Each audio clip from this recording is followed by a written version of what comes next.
What is going on, guys? DBG here, and this is yet another tier list video.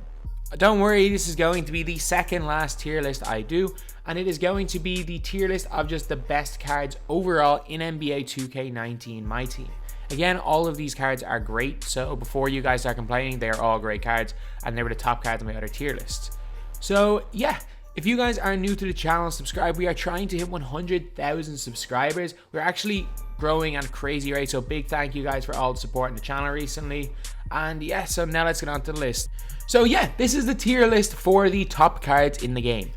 So basically we have our top 5 for every single position, and from our previous tier list, as well as some of the new cards that have been released since then, like the Pink Diamond Dirk, Pink Diamond Hakeem, Galaxy Opal Kawhi, Galaxy Opal, I don't think I have McCollum in as far as I know, because I don't think he's elite. But yeah, so these are the top, whatever, 25, 30 players in the game, or top 5 or 6 per position in my opinion. And this is going to be the tier list. Also, I need to stress this. If I put a card in D tier, it doesn't mean it's a bad card, because all of these cards were either S or A tier for the position. If they're D tier compared to the best of the best in the game, that's just why I have them in the tiers. Because every single card, you can argue, belongs in an S or an A tier. These are the best of the best in the game. So first of all, we have got Walt Frazier. Walt Frazier, I don't know about this card. Like, it is a really good card, one of the best point guards in the game, but 6'4", I know he's got base 11, but no Hall of Fame Limitless.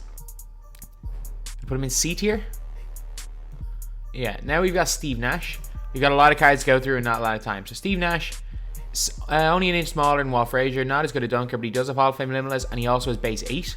So I'm going to be making a video on that. Actually, probably this video is going to be the second video I released today. The first video is probably the one based on Steve Nash, or no, probably this one's going to be out first, then the Steve Nash gameplay is going to be out straight after it.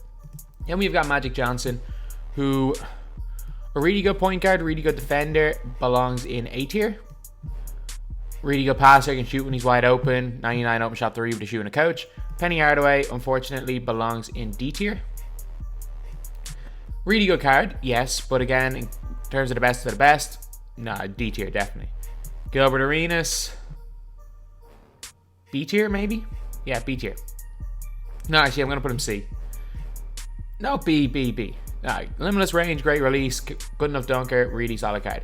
Steph Curry, unfortunately, if you have any weakness, and Steph Curry's weakness is that he's just not a great at going to the basket, he's going to be in C tier or a D tier. And I'm actually going to change this up. I'm going to put Steve Nash in C tier with Walt Frazier, a little bit behind Magic Johnson and Gilbert Arenas. So yeah, that is our point guards. Now we're on to two guards. Galaxy Opal Michael Jordan. I'm not going to go to limited because there's only literally 23 of them. I'm going to put Michael Jordan up here in S tier. Next we've got Reggie Lewis, and Reggie Lewis obviously is going in S tier. No, I'm just kidding. Reggie Lewis, realistically, he might be moved down, but for now I'm going to put him in B tier. J.R. Smith, Hall of Fame Limitless range, good release, good enough dunker, B tier. Brandon Roy has got base 8, he's limited, has got Hall of Fame Limitless, really nice card, decent defender, good dunker, but just in terms of the elite cards in the game, he's going into C tier. Tracy McGrady stays on the exact same line he is in right now.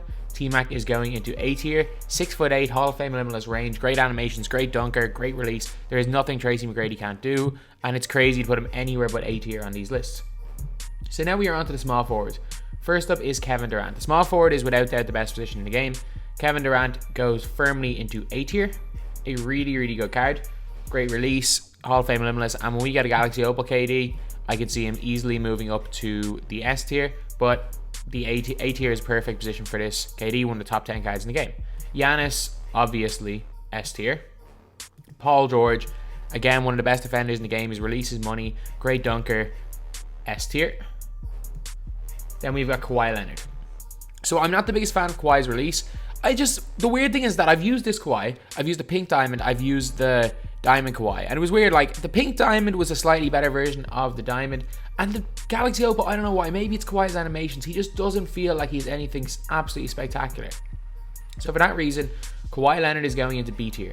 I know a lot of people are going to say he should be a lot higher, but this is just my opinion, and I've only used him in 2 or 3 games, but he's just been like a glue guy type player for me, and for that reason I can't put him above SRA. But again, he is the type of player that may actually be in my best squad for the rest of the year, so there is that. So for that reason, he's not lower, even though he hasn't really performed that well, because he can be used as a great glue guy, great defender, can do everything. He's going to B tier. Danny Granger, best release, best base 11 release in the game, in my opinion, A tier. James Worthy, A tier. A tier, a really, really good card. Base 11, speed boosting, great defender, big, strong. Just like, you can't argue that he's not in A or S. I'm going to put him in A because S is the elite of the elite. So I'm going to put these guys in, or I'm going to put Worthy in A tier. Now we're on to the power forwards. So first up in power forwards, I'm going to put Bob Pettit in. Oh, this is a close one. He's a Hall of Fame limitless range base 11 shooter, but he's not as consistent a base 11 shooter as someone like Granger. A tier. Yeah, A tier. I really like Bob Pettit, but I do think these 3 guys are just better. If I was to get a token reward, I would put Bob Pettit ahead of Worthy. But no, I'm going to put Bob Pettit in A tier.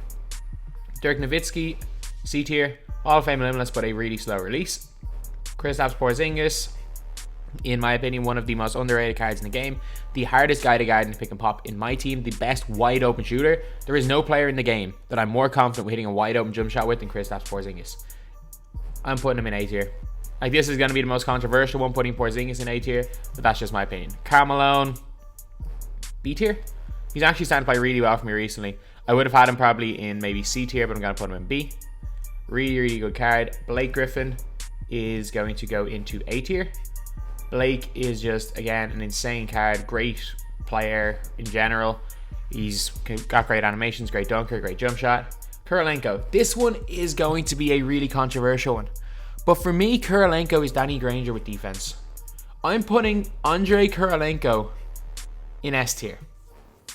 I know a lot of you guys are going to call me crazy for that. And it's probably the most controversial one in this game. But every time I use Kurylenko, he balls. Every time Kurylenko's used against me, he hardly misses. Base 11 for a lot of people is inconsistent. Danny Granger, I think, is relatively consistent. I think it's consistent with Tom Gugliotta. I think all the original batch of base 11 shooters are extremely consistent.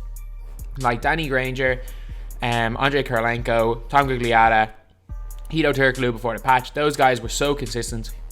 And I just think that with the new cards like Dave Cowens, Bob Pettit, Jameson, who's not on this list, the new base 11 cards I just feel are a lot more inconsistent, including Dave Cowens, who's a lefty, which I'm shocked about because lefty releases I much prefer. So now we are on to the centers. So Wilt Chamberlain, I'm not the biggest fan of Wilt, and a lot of people are saying I'm crazy for that, but there are guys in this game that can do almost everything Wilt can do except they can shoot the ball, but Wilt just can't shoot it. So there are definitely better centers than Wilt. So I'm going to put Wilt in C tier, one of the best centers in the game, but again, in terms of the elite players, I'd rather run a Blake Griffin at center than Wilt. And yeah, I'm going to put Wilt in C tier. Dave Cowens, C tier as well. Again, actually no, Dave Cowens, B tier. Dave Cowens at center isn't the most effective. At power forward, he's a beast. If you guys have seen, he literally won some games for me by himself. Can speed boost super fast, can shoot the ball really well. Base 11, which I know it's a little bit inconsistent with Cowens, but still a great release. Nikola Jokic, a really good card, Hall of Fame dimer as well, can be used really effectively as a point center. However, it leaves a lot to be desired in defense. Good rebounder, however, defensively he's almost non-existent with a 60-something block. Not the best lateral quickness either. So in terms of elite cards, without doubt, Nikola Jokic is in the D tier. Next, we've got Hakeem Olajuwon, and he's the guy that I'm talking about. Can do everything Wilt can do, except he can shoot the ball. Hakeem is going into B tier. And if you're looking for someone to play at the center position, Hakeem is the second best in my opinion after DeMarcus Cousins, who is going right into A tier. In my opinion, DeMarcus Cousins is legit the best center in the game. He doesn't miss, he's got great post game, he blocks shots well, he rebounds well, and a big factor for me that a lot of people don't seem to care about is the fact that if you get a rebound with a center, the fact that if they're able to push the floor and lead the fast break, it makes it so easy to score in transition. Like, you don't understand how easy it is to score in transition like that. It's one of the most effective ways of using a card like DeMarcus Cousins. That's the reason why I like Jokic so much. But DeMarcus Cousins definitely an A tier. Joel Embiid, D tier. I'm sorry, great card. Great card, there's no question about that. But in terms of, if you look at the cards above him, I'd probably prefer using someone like a Dirk at center. I'd say he's a different type of card to a Jokic, but kind of on the same level as Jokic. Again, definitely belongs somewhere on this tier list, but yeah, D tier is where I think Joel Embiid belongs. So yeah, this is the tier list. I know a lot of you guys are going to disagree with it, but again, it's my opinion.